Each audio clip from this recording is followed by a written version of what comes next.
ನಮಸ್ಕಾರ, ನೀವು ನೋಡ್ತಾ ಇದ್ದೀರಾ ರಿಪಬ್ಲಿಕ್ ಕನ್ನಡದ ವಿಶೇಷ ಕಾರ್ಯಕ್ರಮ. ನಾನು ನಾಗೇಂದ್ರ ಬಾಬು. ನಾನಿವತ್ತು ಸಂತರ ನಾಡು ಏಲಕ್ಕಿ ಬೀಡು ಹಾವೇರಿ ಲೋಕಸಭಾ ಕ್ಷೇತ್ರದಲ್ಲಿದ್ದೀನಿ. ಈ ಬಾರಿ ಹಾವೇರಿ ಲೋಕಸಭಾ ಕ್ಷೇತ್ರದಲ್ಲಿ ಜಿದ್ದಿನ ಪೈಪೋಟಿ, ರಣಕಣ ಎಲ್ಲವೂ ಕೂಡ ದೊಡ್ಡ ಮಟ್ಟದಲ್ಲಿ ನಡೀತಾ ಇದೆ. ಒಂದು ಕಡೆ ತಂತ್ರಗಾರಿಕೆ, ಮತ್ತೊಂದು ಕಡೆ ಪ್ರತಿತಂತ್ರ. ಇದೆಲ್ಲವೂ ಕೂಡ ಗೊತ್ತಾಗೋದು, ರಿಸಲ್ಟ್ ಸಿಗೋದು ಅಂತಿಮವಾಗಿ ರಿಸಲ್ಟ್ ಬಂದ ಬಳಿಕವಷ್ಟೇ. ಒಂದು ಕಡೆ ಇವತ್ತು ಹಾವೇರಿ ಲೋಕಸಭಾ ಕ್ಷೇತ್ರದಿಂದ ಬಿಜೆಪಿ ಅಭ್ಯರ್ಥಿಯಾಗಿ ಮಾಜಿ ಸಿಎಂ ಬಸವರಾಜ ಬೊಮ್ಮಾಯಿ ಅವರಿದ್ದರೆ, ಮತ್ತೊಂದು ಕಡೆ ಕಾಂಗ್ರೆಸ್ ಅಭ್ಯರ್ಥಿಯಾಗಿ ಆನಂದ ಗಡ್ಡದೇವರಮಠ ಅವರಿದ್ದಾರೆ. ಇವರಿಬ್ಬರ ನಡುವೆ ಪ್ರಜಾಕೀಯ ಪಕ್ಷದಿಂದಲೂ ಕೂಡ ಅಭ್ಯರ್ಥಿಯನ್ನು ಕಣಕ್ಕಿಳಿಸಲಾಗಿದೆ. ಮಾತಾಡ್ಸ್ತಾ ಹೋಗೋಣ. ಈ ಲೋಕಸಭಾ ಕ್ಷೇತ್ರದಲ್ಲಿ ಅಭಿವೃದ್ಧಿ ಆಗಿದೆಯಾ, ಅಭಿವೃದ್ಧಿ ಕುಂಠಿತನ? ಹಾಲಿ ಸಂಸದರು 3 ಬಾರಿ ಆಯ್ಕೆ ಆಗಿದ್ರು ಕೂಡ ಕ್ಷೇತ್ರದಲ್ಲಿ ಎಷ್ಟು ಕೆಲಸವನ್ನು ಮಾಡಿದ್ದಾರೆ? ಮುಂದೆ ಆಯ್ಕೆ ಆಗುವಂಥ ಅಭ್ಯರ್ಥಿಯ ಕನಸೇನು? ಕ್ಷೇತ್ರದ ಮೇಲಿರುವಂಥ ವಿಷನ್ ಹಾಗೆ ಮಿಷನ್ ಯಾವ ರೀತಿಯಾಗಿ ಇಟ್ಕೊಂಡಿದ್ದಾರೆ ಅಂತೇಳಿ ಅಭ್ಯರ್ಥಿಯ ಪರವಾಗಿ ಮಾತನಾಡೋದಕ್ಕೆ ಇವತ್ತು ಬಿಜೆಪಿಯಿಂದ ಒಬ್ಬರು ನಾಯಕರು ಆಗಮಿಸಿದ್ದಾರೆ. ಪ್ರಜಾಕೀಯ ಪಕ್ಷದಿಂದ ಖುದ್ದು ಅಭ್ಯರ್ಥಿ ಸಚಿನ್ ಕುಮಾರ್ ಅವರು ಆಗಮಿಸಿದ್ದಾರೆ. ಕಾಂಗ್ರೆಸ್ ಪರ ಅಭ್ಯರ್ಥಿ ಪರವಾಗಿ ಮಾತಾಡೋದಕ್ಕೆ ಮುಖಂಡರು ಕೂಡ ಆಗಮಿಸಿದ್ದಾರೆ. ನೇರವಾಗಿ ನಾನೀಗ ಬಿಜೆಪಿಯವರ ಬಳಿ ಹೋಗ್ತೀನಿ. 3 ಬಾರಿ ಬಿಜೆಪಿಯನ್ನು ಗೆಲ್ಲಿಸಿಕೊಂಡು ಬಂದಿರುವಂಥ ಈ ಕ್ಷೇತ್ರದಲ್ಲಿ ಹಾಲಿ ಸಂಸದರು ಉದಾಸಿಯವರು ಎಷ್ಟು ಕೆಲಸ ಮಾಡಿದ್ದಾರೆ, ಎಷ್ಟು ಅಭಿವೃದ್ಧಿ ಕೆಲಸಗಳನ್ನು ಮಾಡಿದ್ದಾರೆ? ಈಗಾಗಲೇ ಹಾವೇರಿ ಜಿಲ್ಲೆ ಒಳಗೆ ಪ್ರಧಾನ ಮಂತ್ರಿ ಗ್ರಾಮ ಸಡಕ್ ಯೋಜನೆ ಮುಖಾಂತರ ಪ್ರಧಾನ ಮಂತ್ರಿ ಗ್ರಾಮೀಣ ರಸ್ತೆಗಳ ಅಭಿವೃದ್ಧಿಗೆ ಪ್ರತಿ ತಾಲೂಕಿಗೆ ಅವರು ಲೋಕಸಭಾ ಸದಸ್ಯರಿದ್ದಂಥ ಸಂದರ್ಭದಲ್ಲಿ ಪ್ರತಿ ತಾಲೂಕಿಗೆ 25 ಕೋಟಿಯಂತೆ ಗ್ರಾಮೀಣ ರಸ್ತೆಗಳ ಅಭಿವೃದ್ಧಿಗೆ ಹಣವನ್ನು ಕೂಡ ಕೊಟ್ಟಿದ್ದಾರೆ. ನಮ್ಮ ಮತಕ್ಷೇತ್ರ ಪ್ರಾರಂಭವಾದಾಗಿನಿಂದ ಬರ್ತಕ್ಕಂಥ ಎಲ್ಲ ರೈಲ್ವೆ ಸ್ಟೇಷನ್ಗಳನ್ನು ಪುನರ್ ನಿರ್ಮಾಣ ಮಾಡಲಿಕ್ಕೆ ಹಣವನ್ನು ಕೂಡ ಒದಗಿಸಿದ್ದಾರೆ. ಕೇಂದ್ರದಿಂದ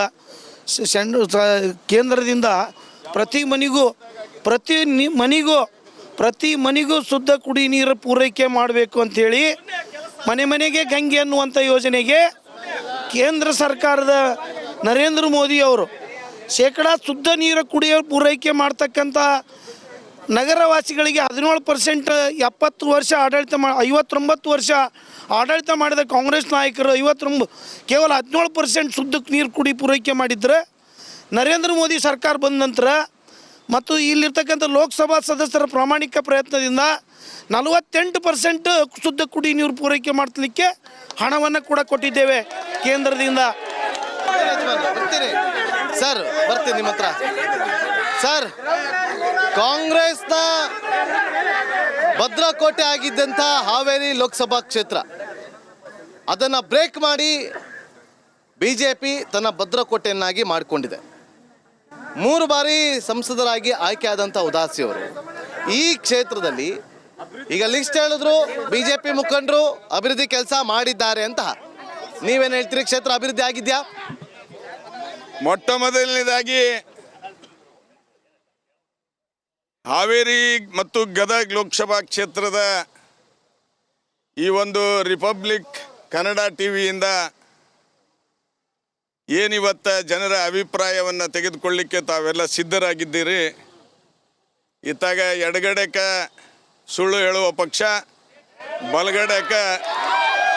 ಬಲಗಡೆ ಈ ದೇಶಕ್ಕೆ ಸ್ವಾತಂತ್ರ್ಯವನ್ನು ಕೊಟ್ಟಂತಹ 138 ವರ್ಷಗಳ ಕಾಲ ಇತಿಹಾಸ ಇರತಕ್ಕಂಥ ಪಾರ್ಟಿ, ಈ ದೇಶಕ್ಕೆ ಸ್ವಾತಂತ್ರ್ಯದ ಸಲುವಾಗಿ ಸ್ವಾತಂತ್ರ್ಯಕ್ಕೆ ಹೋರಾಟ ಮಾಡಿದಂಥ ತ್ಯಾಗ ಬಲಿದಾನ ಮಾಡಿ ಒಟ್ಟು 76 ವರ್ಷ ಸ್ವಾತಂತ್ರ್ಯ ಸಿಕ್ಕ ಮುಗಿದ ನಂತರ 54 ವರ್ಷಗಳ ಕಾಲ ಈ ದೇಶವನ್ನು ಭಾಳಷ್ಟು ಸಮೃದ್ಧಿಯಿಂದ ಇಟ್ಟು ಏನು ಅಭಿವೃದ್ಧಿಯನ್ನು ಮಾಡಿ ಬಡವರ ಮತ್ತು ದೀನದಲಿತರ ಕಲ್ಯಾಣ ಮಾಡಿದಂಥ ಕಾಂಗ್ರೆಸ್ ಪಾರ್ಟಿ ಇವತ್ತು ಇಡೀ ದೇಶಕ್ಕೆ ಮಾದರಿಯಾಗಿದೆ.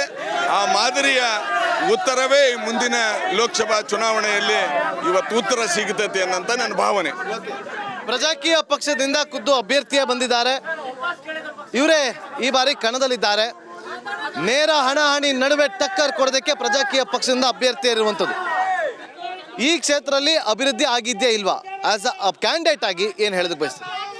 ಸರ್, ಅಭಿವೃದ್ಧಿ ಅಂದರೆ ಯಾವತ್ತೂ ನಾವು ನಮ್ಮ ಪ್ರಜಾಪ್ರಭುತ್ವದಲ್ಲಿ ಪ್ರಜೆಗಳ ಮಾಹಿತಿಯನ್ನು ಪ್ರಜೆಗಳು ಏನು ಹೇಳ್ತಾರೆ ಆ ಥರ ಕೆಲಸವನ್ನು ಒಬ್ಬ ರಾಜಕಾರಣಿ ಆದವನು ಒಬ್ಬ ಜನಪ್ರತಿನಿಧಿ ಮಾಡಬೇಕು. ಆ ಥರ ಯಾವುದೇ ಜನಗಳ ಅಭಿಪ್ರಾಯವನ್ನು ಸಂಗ್ರಹಣೆ ಮಾಡದೆ, ಯಾವುದೇ ಬೇಡಿಕೆಯನ್ನು ಸಂಗ್ರಹ ಮಾಡದೆ, ಇವ್ರಿಗೆ ಯಾವ ರೀತಿ ಬೇಕೋ ಆ ಥರ ಕೆಲಸ ಮಾಡ್ತಾ ಹೋಗ್ತಿದ್ದಾರೆ.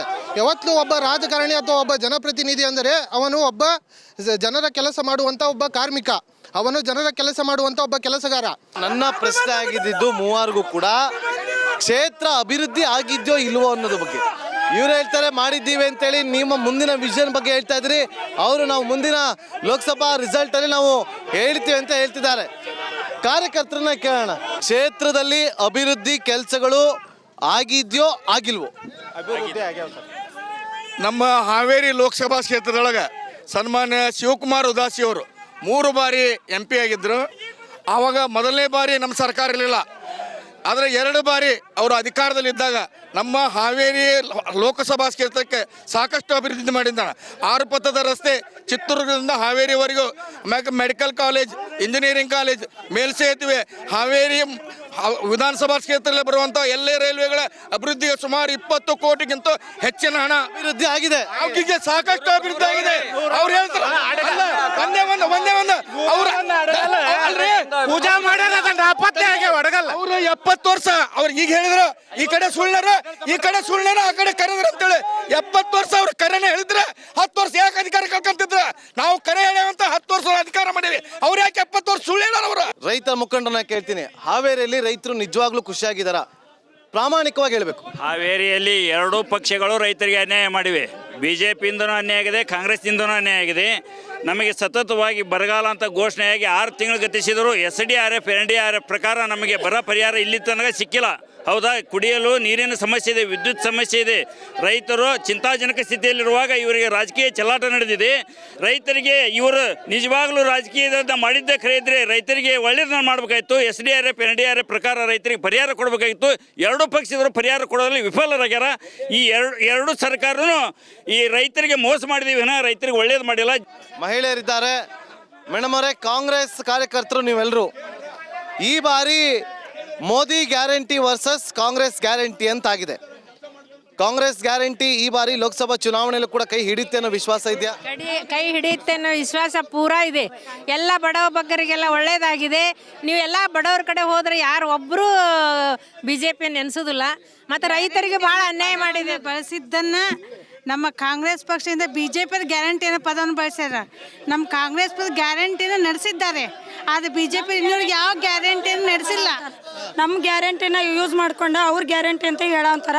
ನಾವು ಗ್ಯಾರಂಟಿ ಕೊಟ್ಟ ಮೇಲೆ ಅವ್ರು ಇದು ಮಾಡಿರೋದು. ಇಲ್ಲೇ ಹಾವೇರಿ ಜಿಲ್ಲೆದಾಗ ಯಾವ ಮೋದಿ ಅಲ್ಲೇನೋ ಇಲ್ಲ. ಇಲ್ಲಿ ಬಿದ್ದಿರೋದು ಧರ್ಮ ಯುದ್ಧ.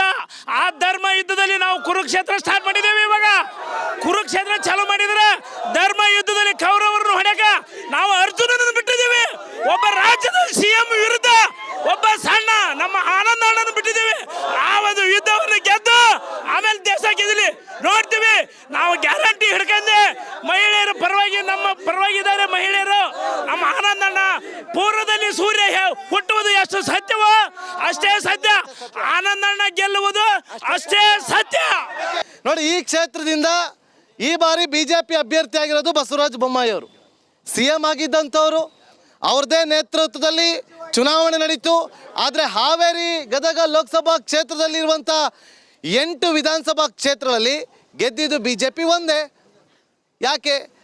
ಅದು ಚುನಾವಣೆ ತಂತ್ರಗಾರಿಕೆ ಮಾಡಿ ಕಾಂಗ್ರೆಸ್ ಅಧಿಕಾರಕ್ಕೆ ಬರುವುದಿಲ್ಲ ಅನ್ನುವಂಥ ಭ್ರಮೆಯನ್ನು ಇಟ್ಟುಕೊಂಡು ಗ್ಯಾರಂಟಿ ಕಾರ್ಡ್ಗಳನ್ನು ಉಪಯೋಗಿಸಿ ಅಧಿಕಾರ. ಈಗ ಗ್ಯಾರಂಟಿ ಕಾರ್ಡ್ ಕೈ ಹಿಡಿದಿದೆ ಅನ್ನೋದು ಒಂದು ವಿಚಾರ. ಒಂದು ನಿಮಿಷ. ಈಗ ಬಸವರಾಜ ಬೊಮ್ಮಾಯಿ ಅವರೇ ಅಭ್ಯರ್ಥಿ ಆಗಿದ್ದಾರೆ. ಎಷ್ಟು ವಿಶ್ವಾಸ ಇದೆ ನೀವು ಗೆದ್ದೇ ಗೆಲ್ತೀವಿ ಅಂತೇಳಿ? ಮತ್ತೊಂದರೆ ಕಾಂಗ್ರೆಸ್ನವ್ರು ಹೇಳ್ತಾರೆ ನಮ್ಮ ಕಡೆ 7 ಜನ ಶಾಸಕರಿದ್ದಾರೆ, ಒಟ್ಟಾಗಿ ನಿಂತ್ಕೊಂಡಿದ್ದೀವಿ ಅಂತ. ಅವರು ಹಿಂದೂ ಕೂಡ ವಿಧಾನಸಭೆದಾಗ ಪೂರ್ಣ ಬಹುಮತ ಇದ್ದಾಗೂ BJP ಚುನಾವಣೆಯನ್ನು ಎದುರಿಸಿತ್ತು. ಲೋಕಸಭಾ ಚುನಾವಣೆಯನ್ನು ಅವತ್ತು ಕೂಡ ನಾವು 28ಕ್ಕೆ 28 ಲೋಕಸಭಾ ಕ್ಷೇತ್ರ ಗೆದ್ದದ್ದು ಅವರೆಲ್ಲರಿಗೂ ಕೂಡ ಗೊತ್ತಿರ್ತಕ್ಕಂಥ ಸಂಗತಿ. ನಮಗೆ ರಕ್ಷಣೆ ಮಾಡ್ತಕ್ಕಿರ್ತಕ್ಕಂಥದ್ದು ಜಿಲ್ಲೆಗೆ ಕೊಟ್ಟಿರ್ತಕ್ಕಂಥ ಯೋಜನೆಗಳ ಮುಖಾಂತರ ನಾವು ಅಧಿಕಾರಕ್ಕೆ ಬರುವುದರಲ್ಲಿ ಸಂದೇಹನೇ ಇಲ್ಲ. ಕಾನ್ಫಿಡೆಂಟ್ ಇದೆ. ಓಕೆ, ನಮಸ್ಕಾರ. ಕರ್ನಾಟಕ ಪ್ರೈಮ್ ಟೈಮ್ಗೆ ಸ್ವಾಗತ. ನಾನು ಜಯಪ್ರಕಾಶ್ ಶೆಟ್ಟಿ. ಇಡೀ ಕರುನಾಡು ಇವತ್ತು ರೆಬೆಲ್ ಆಗಿ ನಿಂತಿದೆ. ಈ ಹಗರಣಗಳನ್ನು ಸದನದಲ್ಲಿ ಪ್ರಸ್ತಾಪ ಮಾಡಲು ಕೂಡ ಕಾಂಗ್ರೆಸ್ ಹಿಂದೇಟು ಹಾಕಿದ್ದೇಕೆ? ನಿಮ್ಗೆ ಸಂಬಳ ಅದಕ್ಕೆ, ನಿಮಗೆ ವಾಹನ ಅದಕ್ಕೆ, ನಿಮಗೆ ವೆಪನ್ ಅದಕ್ಕೆ, ನೀವು ಅದನ್ನು ಸೆರೆ ಹಿಡಿಬೇಕಾಗಿತ್ತು. ನೀವು ವಿದ್ಯುತ್ ಬರ ಇದೆ ಅಂತ ಹೇಳ್ತಾ ಇದ್ದೀರಿ, ಎಲ್ಲಿ ಬರ ಇದೆ ನೀವು ಹೇಳಬೇಕು. ಪಾಕಿಸ್ತಾನ್ ಆಕ್ಯುಪೈಡ್ ಕಾಶ್ಮೀರ್ ಅದು ಎಂದೆಂದಿಗೂ ನಮ್ಮದು. 40 ಮೆಷಿನ್ಗಳು ತಂದಿತ್ತು ನೋಟ್ ಎಣಿಸುವುದಕ್ಕೆ, ಅದೇ ಹಾಳಾಯಿತು. ಮಥುರಾದ ಗಲಾಟೆ ಇದೆಯಲ್ಲ, ಅದು ಸ್ಥಳೀಯವಾಗಿ ಕೂತು ಪರಿಹರಿಸಬಹುದಾದಂಥ ಕಾನೂನಿದೆ. ಗ್ಯಾರಂಟಿ ಯೋಜನೆಯಿಂದ ನಷ್ಟ ಆಗಿದೆ, ಲಾಭ ಆಗಿದೆ, ದಯವಿಟ್ಟು ಹೇಳಿ. Dawood Ibrahim most wanted criminal ಯಾವಾಗಾದ ಅಂದರೆ ಇಲ್ಲಿ ತನಕ ಭಾರತ ದೇಶದಲ್ಲಿ ಓರ್ವ ದಲಿತ ಪ್ರಧಾನಿಯಾದಂಥ ಇತಿಹಾಸವೇ ಇಲ್ಲ. ರಿಪಬ್ಲಿಕ್ ವರ್ಲ್ಡ್ ಆಪ್ ಇದು ಕೇವಲ ಅಪ್ಲಿಕೇಶನ್ ಅಲ್ಲ, ಸಮಗ್ರ ಸುದ್ದಿಗಳ ಸಂಪರ್ಕ ಮಾರ್ಗಕ್ಕೆ ಕ್ರಾಂತಿಕಾರಿ ಬದಲಾವಣೆ. ರಿಪಬ್ಲಿಕ್ ವರ್ಲ್ಡ್ ಆಪ್ ಕೇವಲ ಸುದ್ದಿ ಅಪ್ಲಿಕೇಶನ್ ಅನ್ನ ಪರಿಚಯ ಮಾಡ್ತಾ ಇಲ್ಲ, ಬದಲಾಗಿ ಡಿಜಿಟಲ್ ಸುದ್ದಿ ಬಳಕೆಯ ಹೊಸ ಯುಗಕ್ಕೆ ನಾಂದಿ ಹಾಡ್ತಾ ಇದೆ. ಇದೊಂದು ಬ್ರೇಕಿಂಗ್ ನ್ಯೂಸ್, ಪ್ರಭಾವಶಾಲಿ ಕಾರ್ಯಕ್ರಮಗಳಿಗೆ ಗಟ್ಟಿಯಾದ ವೇದಿಕೆ. ರಿಪಬ್ಲಿಕ್ ವರ್ಲ್ಡ್ ಅಪ್ಲಿಕೇಶನ್ ಈಗ ಲೈವ್ ಆಗಿದೆ. ಗೂಗಲ್ ಪ್ಲೇ ಸ್ಟೋರ್ ಮತ್ತು ಆಪಲ್ ಆಪ್ ಸ್ಟೋರ್ ಎರಡರಲ್ಲೂ ಲಭ್ಯವಿದೆ. ಈಗಲೇ ಡೌನ್ಲೋಡ್ ಮಾಡಿ.